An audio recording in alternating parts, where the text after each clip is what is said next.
it's 48 Laws of Power, which is kind of like a book written by a massive nerd. So I don't really take a lot of it too serious, but one of them is very fucking bang on. Avoid the unhappy and unlucky. It's very fucking true. When people are unlucky, it's very often, and unhappy, but always in these sort of problems, it's very often that they put themselves in those problems. They're very negative. I used to be around a lot of negativity and a lot of negative people, and that rubs off. You know, one of the best traits that a guy can have, one of the best qualities that a guy can have that will take him places and also be a lot better on his mind, and he'll also be much more fun, is if he can like be a positive person. If you're a positive realist, like you understand that shit can happen and that you could still lose and that, you know, bad things happen in the world every fucking minute, but you're still able to look at things with a positive lens, and you're still able to look and like, you know, bounce back from losses, or bounce back from bad news, or bounce back from disappointments. Yeah, it's the best way to be. Like, you know, it's a lot of the positive people just aren't realists. You know, they're positive because they're kind of like living in denial. But if you're a positive realist, you know, you're a positive guy as well. But like I said, you can understand that bad shit happens and that, you know, you could still lose and things like that can happen, but you can bounce back from them and you can analyze it from like a logical sort of point of view. Then that's, I think, the best way to be. You know, positive people often get very positive results, and positive people often live like quite good lives. The doomer and the guy who's fucking like, you know, always looks negative and watches a lot of negative content and a lot of doom and gloom stuff, and he's in finance is always talking about the whole world's going to collapse and this is going to happen and the banks are going to zero and all this shit's happening. He doesn't live a good life because people don't really want to be around him.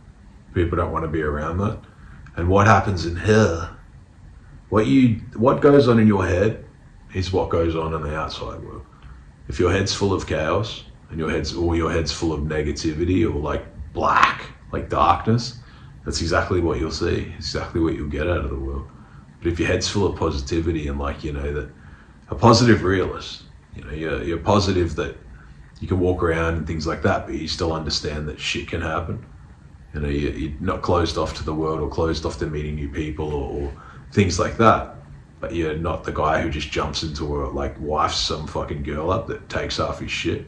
You know, you're still a positive realist, you still have your tests, you still have your boundaries, you still have like, you understand that things can go wrong, but you look at things through like you're still open, like you can still open up.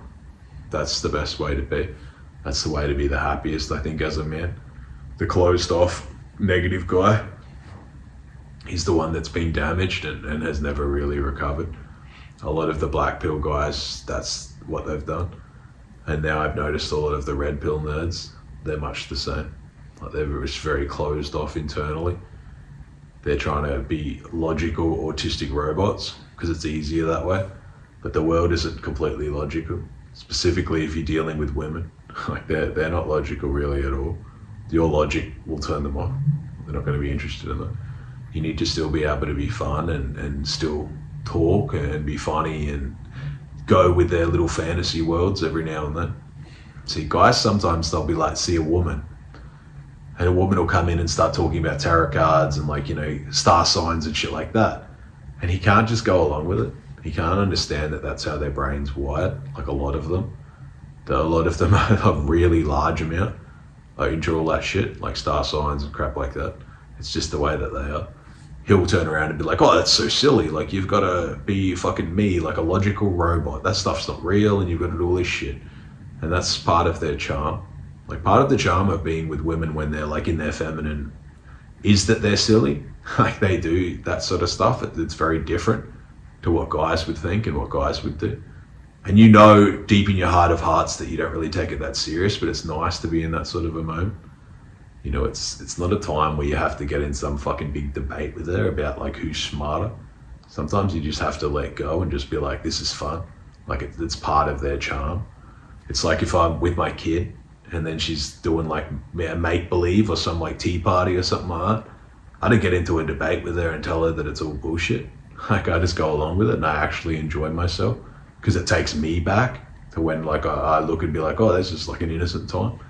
It's like, it should be like that with women. Like if they're in their like feminine energy, it's kind of like being in like almost like a fantasy land for a minute. And then as soon as it's like over, you put like your fucking bulletproof vest on and roll back outside and get back into the real world. That's just part of the game. Like that's part of the shit that they do that's like recharges you. But then some of you just think that like, you know, you actually just really want like a dude, a predictable, illogical man with you instead of like a woman.